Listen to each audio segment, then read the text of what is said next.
মাননীয় স্পিকার, প্রথমেই চলে যাচ্ছি আজকে এলো এসে যে প্রেক্ষাপটটা আমাদেরকে দেখালো সেটার দিকে। আজকে এলো এসে আমাদেরকে বোঝাচ্ছে যে একটি রাজনৈতিক দলের সম্পৃক্ততার মাধ্যমেই আলটিমেটলি আমরা স্বাধীনতা অর্জন করেছিলাম 1971 সালে। মাননীয় স্পিকার, আমরা হয়তো ভুলে যাচ্ছি এই 5ই আগস্টে আমরা দ্বিতীয়বার স্বাধীনতা অর্জন করেছি, কিন্তু সেখানে লিডিং পজিশনে লিড দেওয়ার জন্য কোনো ক্ষমতাশালী এক্সিস্টিং রাজনৈতিক দল আমাদের এখানে প্রয়োজন হয়েছিল না। মাননীয় স্পিকার, এখানে ছাত্রদের মাধ্যমে একটা দল এসেছিল যারা আলটিমেটলি এখানে সমন্বয়কের ভূমিকা পালন করে আমাদেরকে স্বাধীনতা দিয়েছিল। সুতরাং মাননীয় স্পিকার, বাংলাদেশের সৃষ্টি এবং বাংলাদেশকে এগিয়ে নেওয়ার জন্য শুধুমাত্র যে সেই তথাকথিত রাজনৈতিক দল যারা যুগের পর যুগ ধরে চলে আসছে তাদের মদত হয়ে আমাদেরকে পৃষ্ঠপোষকতা লাগাতে হবে, এরকম কোনো কথা কিন্তু মাননীয় স্পিকার এখানে নেই। মাননীয় স্পিকার, এলো এসে আজকে মব জাস্টিসের কথা বলেছেন। মব জাস্টিসের উদাহরণ দিয়ে তিনি বলেছেন যে লেজুর ভিত্তিক ছাত্র রাজনীতি আজকে এই মব জাস্টিসকে রুখে দিতে পারে। মাননীয় স্পিকার, আমরা কি ভুলে যাচ্ছি বুয়েটের হলে আবরার ফাহাদের কথা? আপনার এই লেজুর ভিত্তিক ছাত্র সংগঠনই তখন বুয়েটের গেস্ট রুম কালচারের অনুসারী হয়ে আবরার ফাহাদকে পিটিয়ে হত্যা করেছিল। তখন আপনার এই মব জাস্টিসের ব্যাপারটা কোথায় ছিল? আপনার লেজুর ভিত্তিক ছাত্র সংসদ কি তখন আসলে বন্ধ করতে পেরেছিল এই হত্যার ব্যাপারটাকে?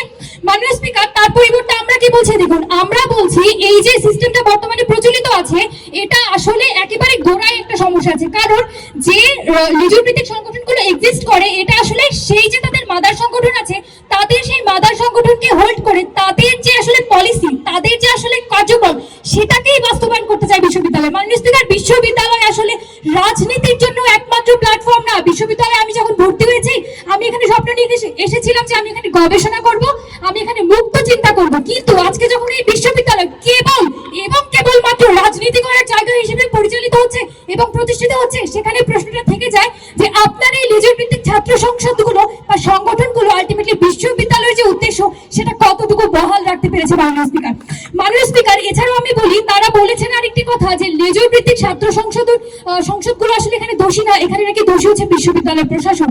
বিশ্ববিদ্যালয়ের প্রশাসন নাকি সঠিকভাবে নিয়ম কানুনের পর্যালোচনা করতে পারেনি বিধায় আজকে সিট বাণিজ্য হচ্ছে, আজকে নানা রকমের সমস্যা হচ্ছে। মাননীয় স্পিকার, এরই উল্টো পিঠে আমি যদি প্রশ্ন করি আপনার এই লেজুর ভিত্তিক ছাত্র সংগঠনগুলো আলটিমেটলি এত পাওয়ার হোল্ড করতো যে আপনার হলে প্রভোস্ট আলটিমেটলি একটা সাধারণ স্টুডেন্টকে সিট পর্যন্ত দিতে পারতো না।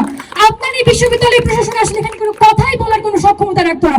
এর একমাত্র কারণ হচ্ছে এই লেজুর ভিত্তিক সংগঠনগুলো তাদের যে পেছনে থাকা মাদার সংগঠনগুলো আছে তাদের পাওয়ারে চলতো এবং সেই পাওয়ারের কাছে আলটিমেটলি এখানে কারো কোনো ক্ষমতা ছিল না, সক্ষমতা ছিল না যে তারা তাদের মতামত তুলে ধরবে, পেশ করবে এবং এখানে একটা সুষ্ঠু রাজনৈতিক পরিবেশ সৃষ্টি হবে। মাননীয় স্পিকার, তার পরিবর্তে আমাদের পলিসিটা দেখুন, আমরা বলছি যে আমরা মূলত এই যে নিয়মটা আছে যে রাজনৈতিক লেজুর ভিত্তিক রাজনৈতিক সংগঠনগুলো যেগুলো আসলে সেই সেন্ট্রাল থেকে কিংবা সেই সব মাদার সংগঠনগুলো থেকে নেতা পরিচালিত হয়ে আসছে, নেতা সিলেক্টেড হয়ে আসছে, এই পলিসিতে আমরা যাচ্ছি না। রেদার আমরা চাচ্ছি এই লেজুর ভিত্তিক ছাত্র সংগঠনগুলো আগে বন্ধ হবে, বন্ধ হওয়ার পর আমরা একটা রাষ্ট্র নির্বাচন দিব বা সংসদ নির্বাচন দিব, যার মাধ্যমে আলটিমেটলি ওই সংসদ নির্বাচনটাও নিউট্রাল হবে, সেখানে কোনো বায়াসনেস থাকবে না। কারণ এই লেজুর ভিত্তিক বন্ধ না করে আপনি যদি এই সময় সেখানে ছাত্র সংসদ চালু করেন, এখানেও একটা সম্ভাবনা থেকে যায় যে এই সংগঠনগুলো সেখানেও প্রভাব বিস্তার করবে, সেখানেও টাকা খরচ করবে, সেখানেও আরো বেশি কিছু করতে পারে।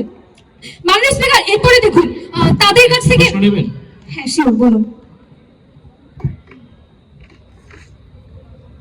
যে প্রশ্নটি হচ্ছে, দেখেন আজকে যে আপনি ছাত্র সংসদ নির্বাচন দিবেন, ওখানে যে একজন শিবির প্রতিনিধি যাবে না, ওখানে একজন যে ছাত্রদল প্রতিনিধি যাবে না, ছাত্রলীগ প্রতিনিধি যাবে না, বাম যাবে না, এই যে জায়গা, এই যে ব্যক্তিগুলো যে ওখানে যাবে না, এইটি আপনি আসলে রুখবেন কিভাবে? এবং ওই ব্যক্তিগুলো যদি ভিপি হয়, ওই ব্যক্তিগুলো যদি জিএস হয়, তারা যে তাদের ওই মানসিকতার ভেতরের যে চর্চাটি ছিল ওটিতে বাস্তবায়ন করবে না, এটি আপনি আসলে কিভাবে রুখবেন?